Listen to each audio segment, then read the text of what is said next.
¿Qué tal? Muy buenas noches a todos los usuarios de Caracol Ahora. Soy Juan Camilo Merlano en Washington y esto es Sala de Prensa. Y hoy tenemos un programa nutrido, así como de nutrida está la agenda noticiosa, particularmente aquí en Estados Unidos, donde Venezuela volvió a hacer noticia por cuenta de un lapsus del presidente Joe Biden, pero también nutrida por lo que tiene que ver con las propuestas de Colombia, de Brasil, que ya vamos a hablar de ellas inmediatamente. Para eso nos acompañan Víctor Mijares, quien es analista, es internacionalista, profesor de la Universidad de los Andes. Víctor, ¿cómo estás? Buenas noches.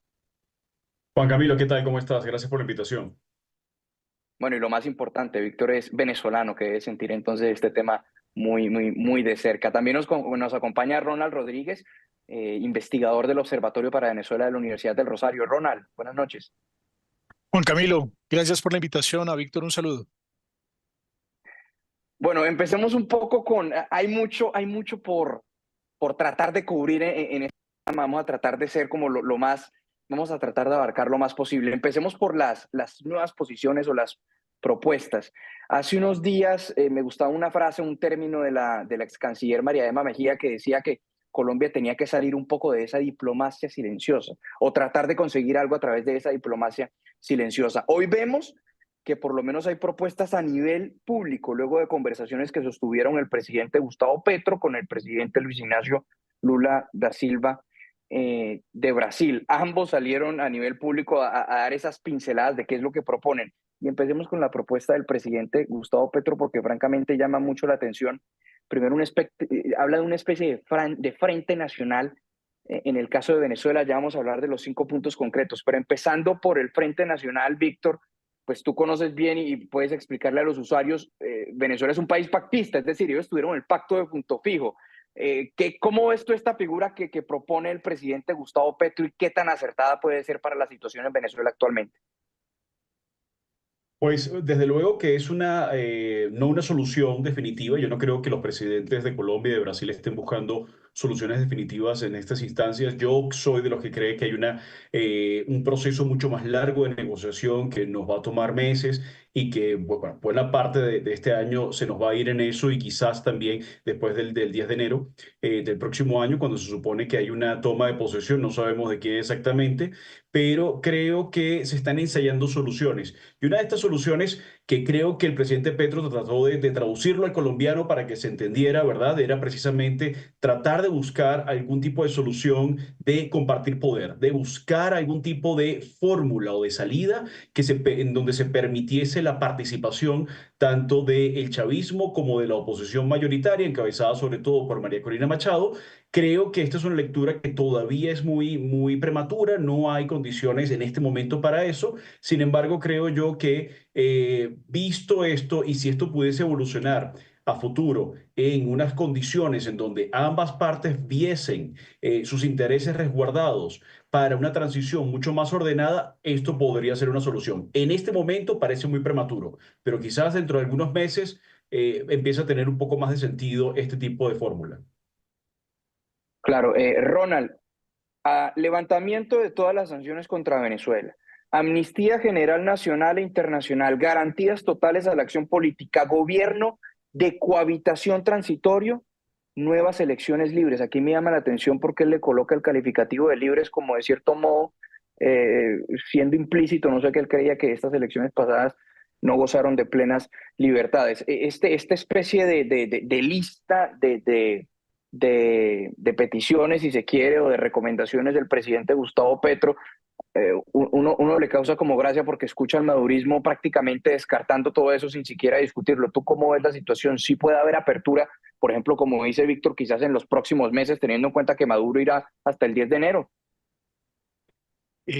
Juan Camilo, yo creo que en este caso a mí me sorprende mucho la declaración del presidente Petro y hubiese esperado un poco más de cautela.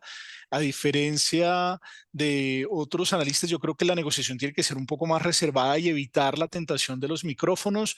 Ya vimos cómo México prácticamente quedó por fuera precisamente por el afán del presidente AMLO de estar en sus mañaneras haciendo anuncios y no dejar que la diplomacia mexicana trabajara. En el caso del presidente Petro, a veces siento que la declaración de Petro fue un poco para llamar la atención sobre su figura, compitiendo con el presidente Lula, y creo que finalmente pues la declaración de Petro no da luces, sino que finalmente oscurece.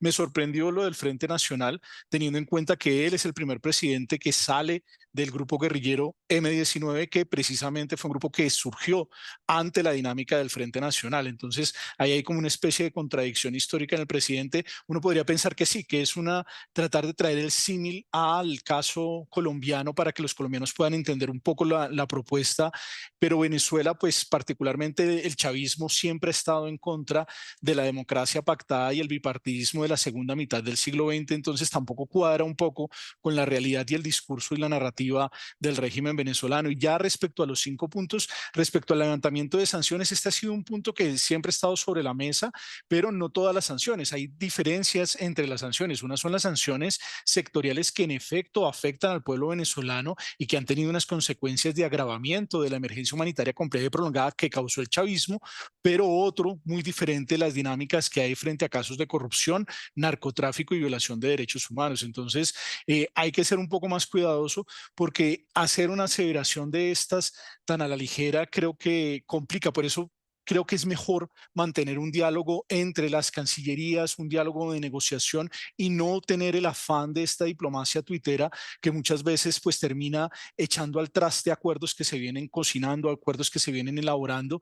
Y siento que tal vez la crisis venezolana y particularmente la acción de Colombia y Brasil han sido acertadas en manejar la ponderación, pero poco, digamos que se está perdiendo parte de esa ponderación. Frente al gobierno de cohabitación, en efecto, hay que buscar fórmulas para que la salida en Venezuela sea negociada. Una negociación es el único camino que tiene Venezuela, ninguna otra opción es posible, más allá de reconocer la victoria de Edmundo González Urrutia, lo que hay es que generar una serie de espacios que permitan que haya una transición a la democracia en Venezuela, donde los actores chavistas pues puedan seguir participando en el sistema político y eso implica construir acuerdos, tender puentes, pero siento que muchas veces este afán por querer dar titulares, por querer tener protagonismo mediático de los presidentes echa por tierra el trabajo que se viene haciendo desde las cancillerías.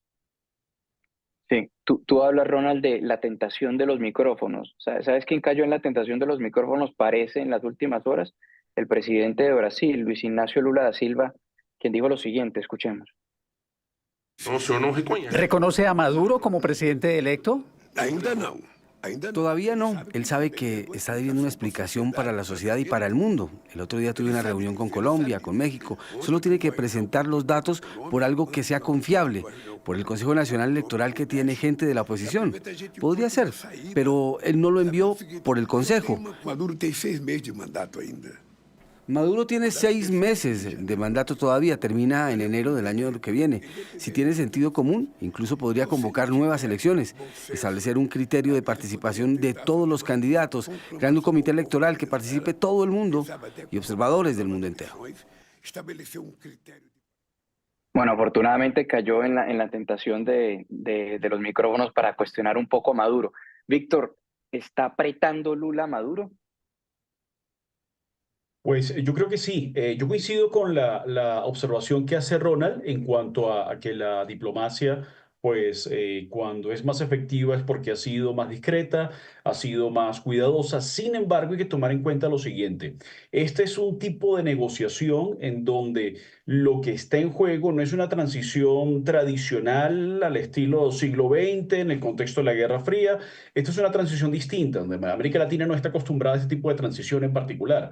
Una transición en donde un gobierno se ha convertido fundamentalmente en un grupo criminal, en donde hay muchísimos riesgos que corren los miembros de ese gobierno y además es un gobierno que está fragmentado en clanes, en grupos que a su vez tienen que negociar entre ellos. Entonces, muchas veces las negociaciones de esta naturaleza pasan por tratar de mandar mensajes contundentes para poder negociar en otro plano.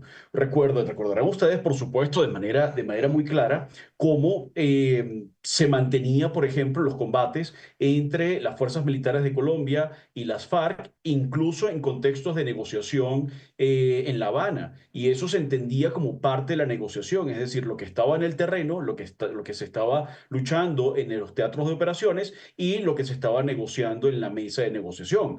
En este caso pasa algo similar.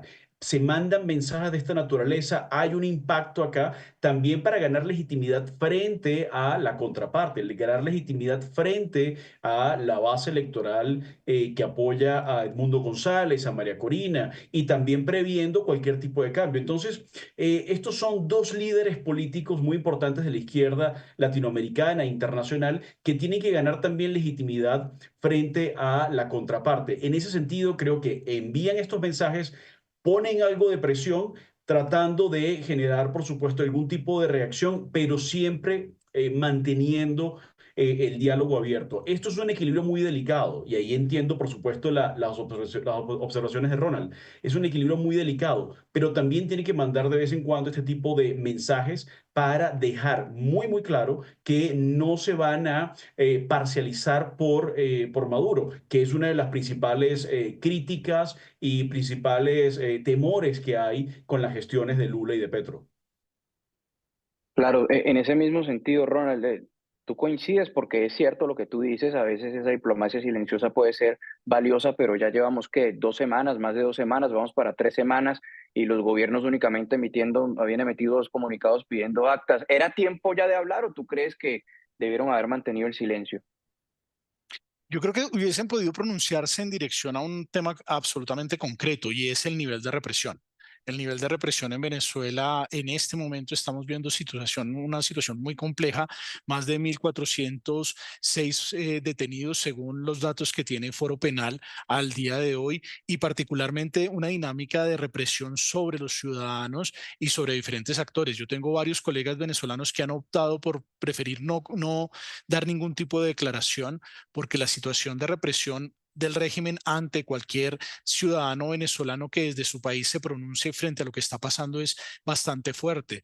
El régimen venezolano está haciendo digámoslo así, está apretando las tuercas de una forma bastante cruel y creo que el presidente Petro y el presidente Lula tienen, no incluso ni siquiera públicamente, pero sí tienen que generar una presión muy fuerte para que esos niveles de represión bajen. Ya estamos teniendo en la zona de La Guajira colombiana la llegada de población que huye por protección humanitaria, situación de líderes políticos, de defensores de derechos humanos, de periodistas, y esto pues ha llevado a que los mismos actores tengan que buscar otras formas. Veíamos cómo el día de ayer se tenían que crear avatars para poder presentar noticias y dar información porque el nivel de represión en Venezuela se ha vuelto muy grave. Entonces, creo que incluso antes de poder buscar un espacio de resolución, sí hay que exigirle al régimen venezolano que disminuya la dinámica de represión. No es tolerable lo que está haciendo en este momento con el pueblo venezolano.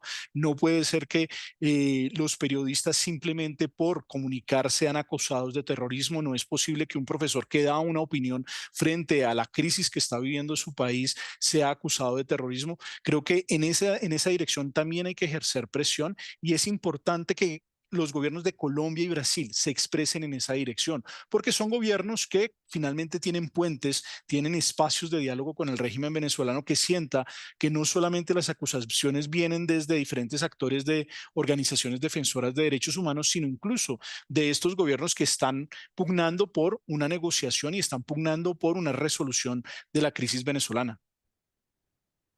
Una de las figuras que supuestamente, según lo que ha trascendido, han buscado apartar este bloque de países bueno, en principio eran México, Brasil y Colombia, pero ahora no se habla tanto de México porque AMLO parece muy a la expectativa de cuál va a ser la determinación del Tribunal Supremo de Justicia venezolano.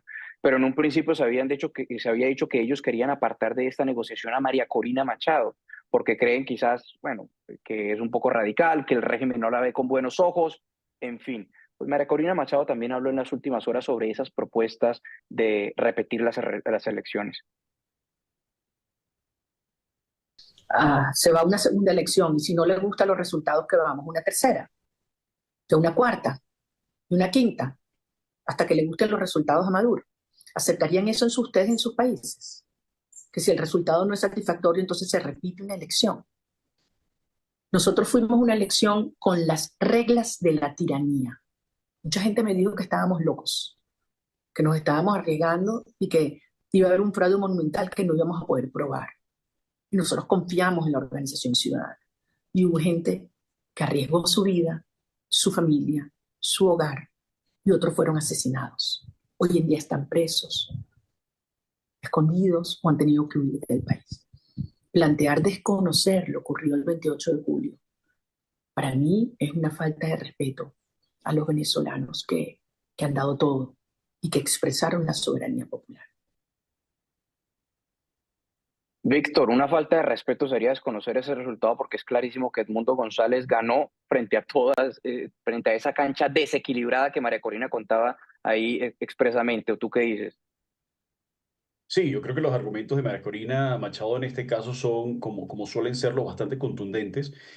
Pone todas las fichas sobre la mesa y efectivamente, cuando se habla acerca de las elecciones del 28 de julio, todos sabemos todos los obstáculos que hubo. Todos sabemos que muchos venezolanos no pudieron votar. Yo no estoy registrado acá en Colombia, tuve que ir, yo estuve el día de las elecciones en Caracas, yo voté en Caracas, digamos, vi todo eso, digamos, en primera fila, vi todo el proceso. Y efectivamente había, antes, durante y después, ha habido represión, ha habido intimidación, ha habido limitaciones a la participación política. Entonces, pues, entiendo y por supuesto que debe ser la posición de María Corina en ese sentido, pararse firme en esto, ¿no? Por eso es que yo creo que hay que entender esto como un proceso de negociación en donde hay un regateo constante.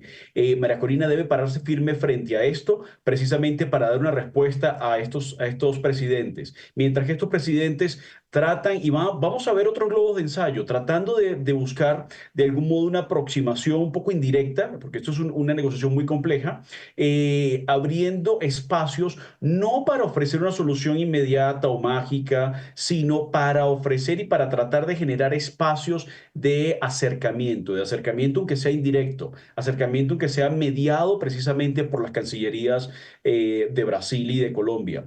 Y ese acercamiento, por supuesto, podría generar en el futuro algunas condiciones mínimas. Pero nuevamente, yo quiero hacer mucho énfasis en esto.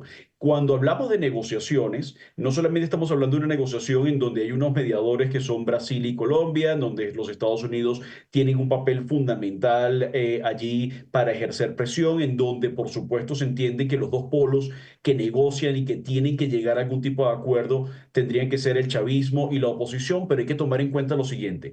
Históricamente el chavismo siempre ha sido una confederación de tribus, ha sido una serie de clanes más o menos unidos por el liderazgo, por los intereses e incluso por la corrupción. La oposición estaba históricamente dividida. Hoy en día eso ha cambiado. No solamente hay un cambio social que pude ver efectivamente en Venezuela, un cambio social importante de condiciones de vida, de percepciones sobre la vida, sobre la política, sobre la economía, sobre la sociedad, sobre la familia. Hay muchos cambios ocurriendo en Venezuela, sino que también hay un cambio político significativo. La oposición en este momento es mucho más monolítica que el chavismo. El chavismo parece unido, pero sabemos que son clanes que tienen a su vez que negociar entre ellos, que tienen a su vez que llegar a acuerdos. Maduro no tiene toda la libertad para negociar. Maduro es apenas un primus inter pares, es el primero entre iguales en un contexto en donde hay muchos grupos de poder, muchos intereses y en donde no estamos contando a otras potencias, no estamos contando a Irán, no estamos contando a Rusia,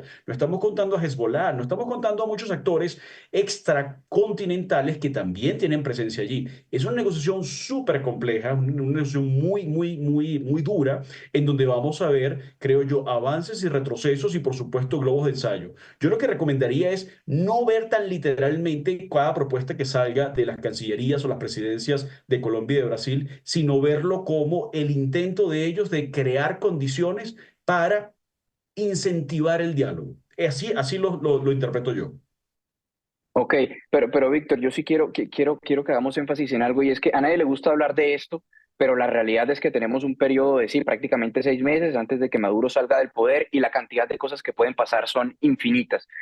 Que se presente, es decir, parándonos en una postura un poco realista o cruda, si de aquí a ese periodo de 6 meses definitivamente no hay otra alternativa distinta y el régimen dice en algún momento, listo, acepto nuevas elecciones, si se presentan, por ejemplo, condiciones mínimas como tú mencionas, si se presenta verificación de otros actores a nivel internacional, de Naciones Unidas, de la OEA, Centro Carter de nuevo, si se presentan una serie de elementos que no hubo ni siquiera en esta pasada elección donde Edmundo González tuvo un porcentaje mucho más alto que Maduro, ¿tú crees que eso podría ser una solución o simplemente no?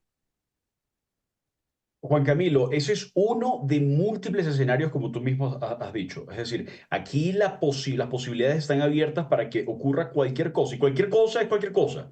Es decir, en Venezuela se está también, digamos, incubando lamentablemente condiciones para violencia a futuro, para violencia política, para violencia social. Yo vi el estallido de los barrios populares de Caracas y de otras zonas del país el 29 de julio directamente, y el derrumbe de las estatuas de Hugo Chávez, y luego eso fue reprimido, pero eso está allí. Hay una ruptura entre el chavismo y su base popular, y esto es muy importante, no podemos perder esto de vista. Por supuesto que ese escenario que tú planteas, pues es uno de tantos escenarios. Yo no lo veo tan probable, por supuesto, pero es un escenario posible. Y allí tendrá entonces que evaluar el liderazgo opositor qué va a hacer bajo esas condiciones. María Corina Machado ha dicho que no, ¿verdad? Pero todos sabemos que los políticos tienen que negociar. Y María Corina Machado, que ha sido una de las políticas más coherentes y más duras en cuanto a su posición, y eso le ha valido, por supuesto, todo el capital político que hoy puede tener, puede ser la figura, digamos, más poderosa y más carismática de Venezuela en este momento, e incluso, digamos, fuera de Venezuela, para algunos sectores latinoamericanos. Eso le ha valido un poder muy importante, pero ha también sabido maniobrar, ha aprendido mucho, digamos, en una escuela, digamos, bastante cruel, que es la escuela del chavismo. Ha aprendido a maniobrar, y aprendió a maniobrar, y aprendió tanto a maniobrar que se convirtió en la cabeza de una oposición que no la quería. Es decir, porque vamos a estar claros, ¿no? Esos líderes de oposición que hoy en día están detrás de María Corina, que aparecen con ella, no siempre la quisieron. Muchos periodistas, muchos académicos venezolanos no siempre estuvieron con ella. Entonces ella ha logrado maniobrar, con lo que quiero decir con todo esto es que los políticos, y los políticos que aprenden en condiciones de crisis, en condiciones adversas, como ha aprendido María Corina Machado, también aprenden a ser mucho más flexibles cuando toca ser flexibles. Esa flexibilidad táctica que no se puede confundir con debilidad estratégica. Entonces, en ese contexto, habría que esperar llegar hasta ese punto para ver qué decide. Claro. Ronald, quienes también hay que ver si pueden llegar a ser flexibles es el régimen de Maduro. Uno los escucha y pues francamente parece que ellos no se quieren mover de esa posición. ¿Tú crees que la única forma en la que Maduro estuviera eventualmente abierto a una negociación es que perdiera, por ejemplo, esa condición de poder que tiene ahora? No sé, quizás un quiebre interno, no necesariamente dentro de las Fuerzas Armadas o algo distinto. Tiene que perder esa condición que tiene hoy de poder para poder, si valga la redundancia, para poder negociar, para iniciar una negociación. Juan Camilo, antes de responderte, me gustaría hablar del escenario de las elecciones, de repetir un marco electoral. Yo creo que ese puede llegar a ser un camino siempre y cuando, por ejemplo, se una con el proceso electoral de Asamblea Nacional que corresponde para el próximo año y de gobiernos territoriales. Es decir, en el 2000 se hacen en Venezuela unas mega elecciones para refrendar la Constitución de 1999 y darle toda una dinámica institucional al Estado que empezaba a funcionar con esa Constitución. Ese fue como, por decirlo de alguna forma, el inicio ya de la transformación del proyecto de revolución bolivariana en Venezuela. Se podrían hacer unas megaelecciones que dieran lugar a un espacio donde no solamente se reconozca nuevamente el liderazgo que tiene la oposición bajo la dinámica bicéfala de Edmundo González Urrutia y María Corina Machado, sino que los otros cargos como la Asamblea, que va a ser fundamental en la reconstrucción del país, y particularmente también los gobiernos estadales y los gobiernos municipales, sus asambleas y sus consejos, puede llegar a ser una fórmula, pero esa fórmula no debería ser pública. Eso debe ser un proceso de construcción de cara a poder buscar una salida en la cual se permita la mayor participación de los venezolanos, que se den en un espacio de competencia plena donde los candidatos inhabilitados puedan participar. Obviamente, pues uno podría pensar que estamos en una coyuntura donde se está negociando la rendición del régimen, pero el régimen todavía tiene demasiado poder. Y como lo decía Víctor, no podemos entender el chavismo como un único poder monolítico, sino por el contrario, hay un montón de intereses que se cruzan.